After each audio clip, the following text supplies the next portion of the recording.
Hi, I'm Wyatt, your local Skyline forecaster.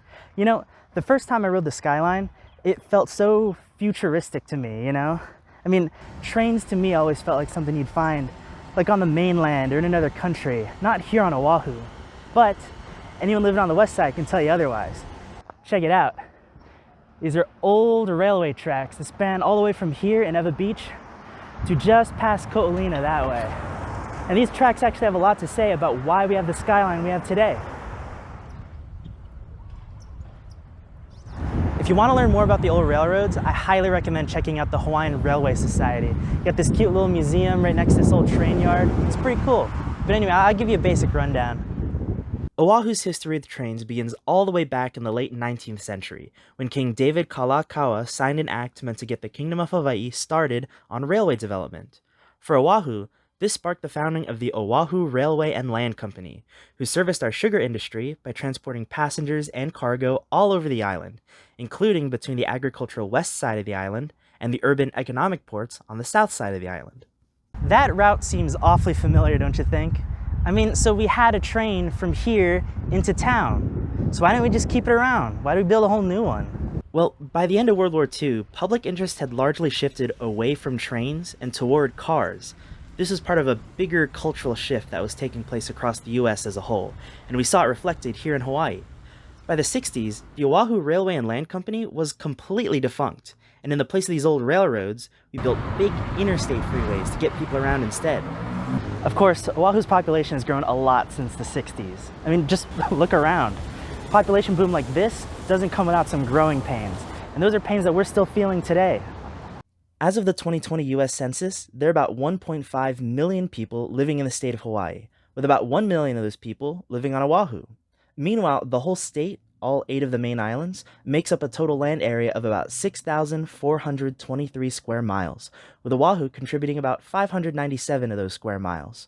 In other words, over 70% of the state's population is living on an island that makes up less than 10% of the state's total land area. And if you've ever been stuck in Oahu's infamous rush hour traffic, you can really feel that 70%. The switch from trains to cars in the days after World War II may have been fine, because the island was less cramped, but as the population's gone up and up, that's become less and less effective for all the people living here. So over the years, community leaders had to find new solutions in order to manage all these people, which brings us back to trains. Talks of building a modern mass transit guideway on Oahu have been bouncing around since at least the 60s, which, remember, was roughly around the time when the Oahu Railway and Land Company ceased operations. Ideas would get tossed back and forth by different community leaders and members of the general public, but none of these proposals ever really got enough support for anything to really happen. It wouldn't be until the mid-2000s, yeah, I know, big jump, that a rail proposal finally got enough approval from the city and county to begin construction, and that rail became the rail we know today, Skyline. Under the oversight of the Hawaii Authority for Rapid Transit, also known as HART, a roughly 20-mile rapid transit metro line was built, starting here in East Kapolei and ending here in Ala Moana. This isn't actually Ala Moana, is it? So development on the rail began back in the 2000s, and we're very much in like the mid-2020s at this point, and the rail will still only take me to, what is this, Halava? This is the part of the story that most people nowadays are familiar with. Tons of logistical issues and construction delays and whatever else was going on ended up seriously slowing down the development of the rail, and that had a major impact on the public's perception of the rail project. Okay, I'm going to do my best to give a quick overview of the construction process, but to keep it brief, I'm going to skip over a lot of the finer details and nitty-gritty. We're just going to focus on some of the basic numbers. So, construction officially broke ground in 2011. The project was to build a 20-mile rail system with 21 stations. Rail service would begin around 2018, and the cost would be around $5.2 billion. Pricey for sure, but simple enough. 5 years later, in 2016, the estimated cost jumped twice, first to $6.6 billion, then to $8 billion. By 2017, a year before service was supposed to start, the project was nowhere near complete, so the rail's completion date got pushed back to 2025. As a compromise, they decided that the first 9 stations would open early for service in 2020. But then the COVID-19 pandemic happened and delayed all of that by several years. By 2022, the project's estimated cost had swelled to $12.4 billion. By this point, there were doubts as to where the project would even be able to get this kind of funding, so the city council made the decision to slash the final two stations, Kaka'ako and Ala Moana, officially off from the project. That brought the estimated total cost down to $9.8 billion.